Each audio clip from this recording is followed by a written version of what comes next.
So there's a constitutional showdown coming up between President Trump and the blue states, Oregon, Illinois, California, Massachusetts, New York, on and on. And it's about illegal immigration. The blue states do not want to obey federal law. And they aren't. They're basically saying, we're not obeying. And take us to court to do what you do. The president says, all right, I'm sending in troops and federal agents to enforce immigration law. It's a very easy conflict to understand. But there is no resolution to it yet. The Supreme Court will have to do that. That's the setup. Okay. Now, the current immigration law that we have now was put into effect in 1952. 1952. They have not upgraded immigration law in 74 years. Are you kidding me? Harry Truman was president when Congress passed the immigration law, the Immigration and Nationality Act of 1952. Truman vetoed it, never signed it, but Congress overrode his veto. And essentially, it said that illegal entry into the United States, this is under the U.S. Code 81325, is a crime. So if you come here without a valid passport, if you sneak across the border, it is a crime subject to a fine or 6 months in prison or both. Okay? Now, Truman didn't like the law because he felt that it was putting quotas on certain countries, which it was. All right, he didn't like that, but Congress said, too bad, Harry, we're passing a law, and they did. Now, President Biden refused to obey the 1952 law. This whole mess that we're in now is Biden's fault. So he and his minions in the White House just said, not going to enforce it.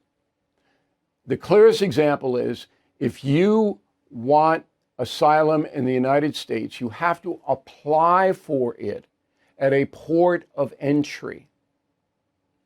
No, Biden did not enforce that. So anyone who was caught sneaking into the United States, I want asylum, because that's what the drug cartels, smuggling cartels, told them to say. And the Border Patrol then immediately put them into a confined area, and then Biden released them. Catch and released. And we paid the bus and plane tickets, and then they went wherever they went, and they had to show up in 5 years for a hearing, which, of course, most of them never do. That was all on Joe Biden. It is absolutely an outrage what the man did. He wasn't held to account by Congress, not impeached. The press didn't care, and Biden just skated along for 4 years. The result, 15 million undocumented people came in under the Biden administration. Enter President Trump, who campaigns that I am going to get the undocumented people out of the country. It's a lot of people, 15 million. Okay? Now, in the past, you had to have a judge sign an order of deportation. That's impossible now. Not enough judges, not enough courts, not enough anything. The judge cannot sign a deportation order for 15 million people. So the Trump administration, on January 21st of this year, when Trump took over, said, we're going to have a new policy called expedited removal. Now, it wasn't passed by Congress.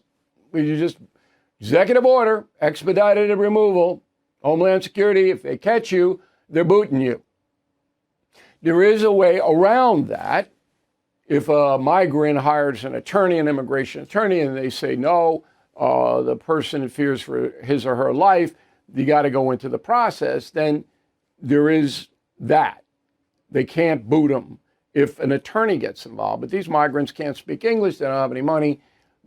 So expedited removal is we catch you, you're gone. We don't need a judge signing a deportation order.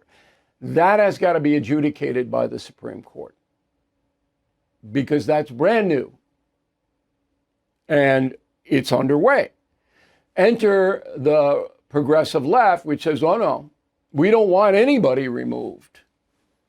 Due process, this, that, and the other. We don't want anybody removed. And we're not going to cooperate with Homeland Security and ICE agents to find anybody. In fact, we're going to stop them if we can.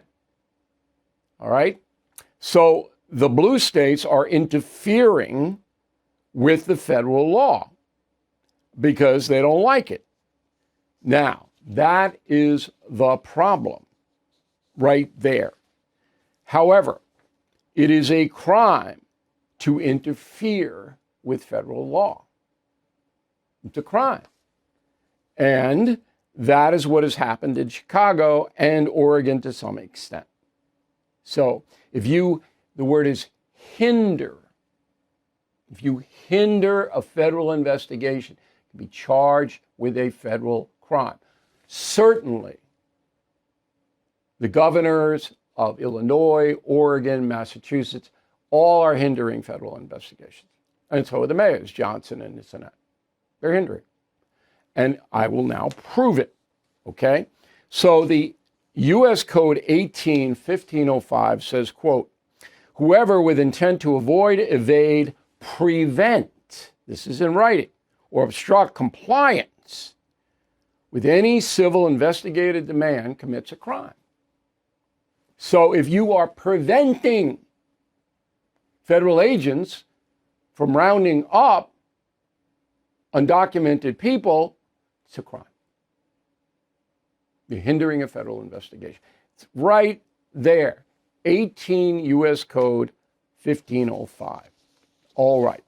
Homeowners, when is the last time you checked on your home title?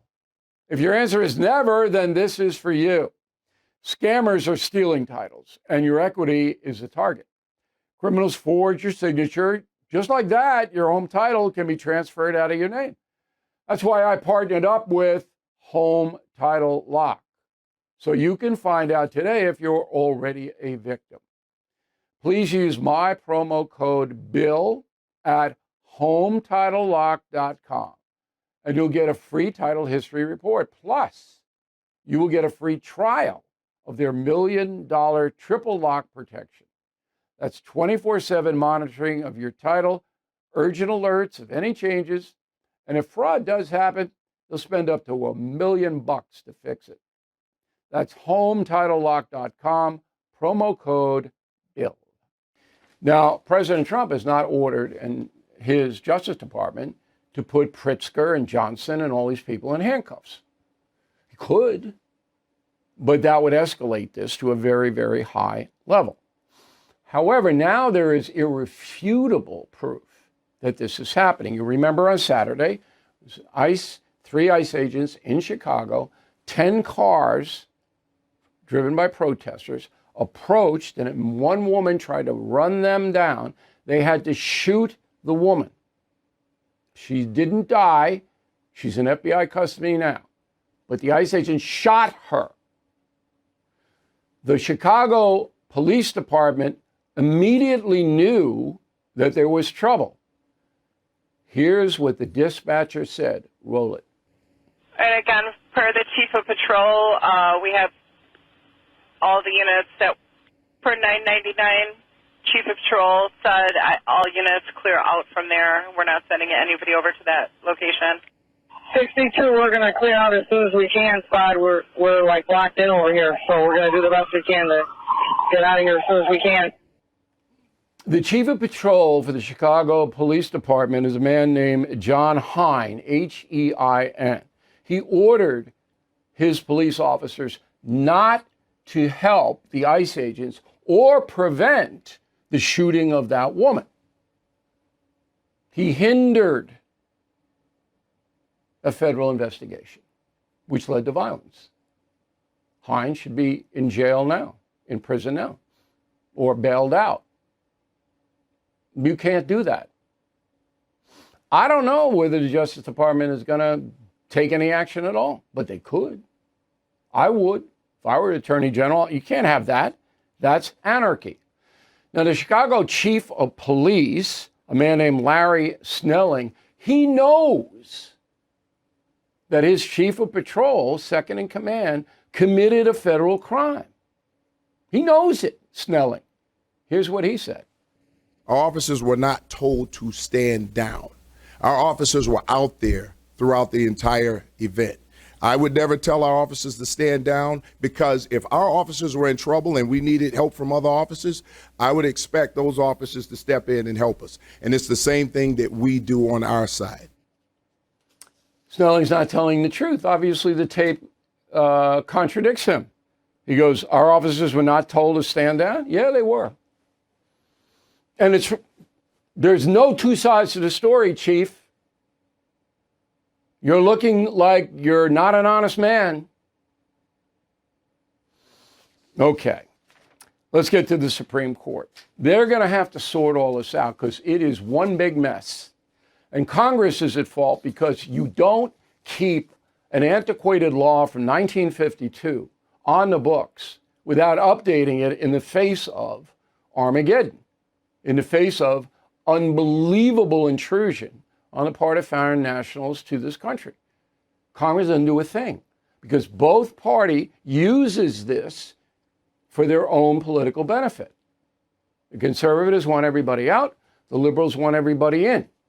So the Democrats want everybody in, and the Republicans won't, they don't want to compromise on it.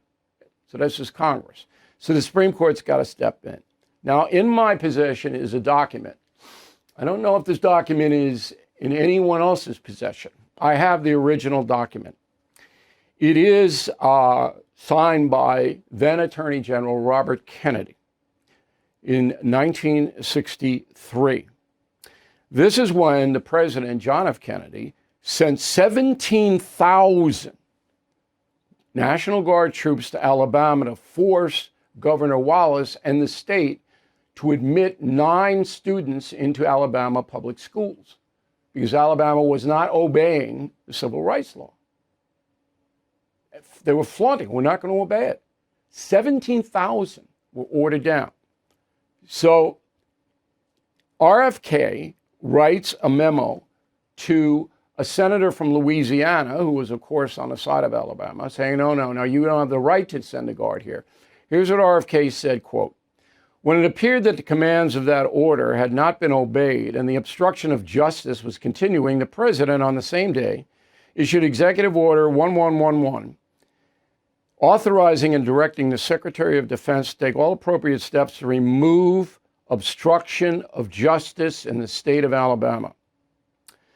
For this purpose, he was authorized and directed inter alia means among other things, to call into active military service of the United States and use any or all units of the Army National Guard or Air National Guard of the state of Alabama. Both the proclamation and executive order were issued under and expressly invoked the authority of the U.S. Code Title 10. Now, that is justification for what Donald Trump is doing right now. Okay? Robert Kennedy called it obstruction of justice. I'm calling it hindering a federal investigation, but it's the same thing. When a state, city, county, whatever it is, says to the federal government, we're not obeying the federal law, the president has the authority to move in and force them to do it. Okay? Now, the president does not have the authority to run the Chicago Police Department. But if somebody in that department hinders the feds, which obviously happened in Chicago, they can be charged. All right, so I think that's the best analysis you're ever going to get of what is happening now. It'll go to the Supreme Court, and I expect the Supreme Court will rule 5-4, maybe 6-3 in President Trump's favor. The liberal judges don't care about the law or the Constitution, they just vote on. And some conservative judges, too, to be fair, do. But on this case, with that Kennedy memo, okay, and I actually sent that memo that I have, because I don't think anybody else has it, to the White House. I sent it there. Now, whether they look at it, I don't even know. But that's my job as an American citizen and a journalist, and that's the memo.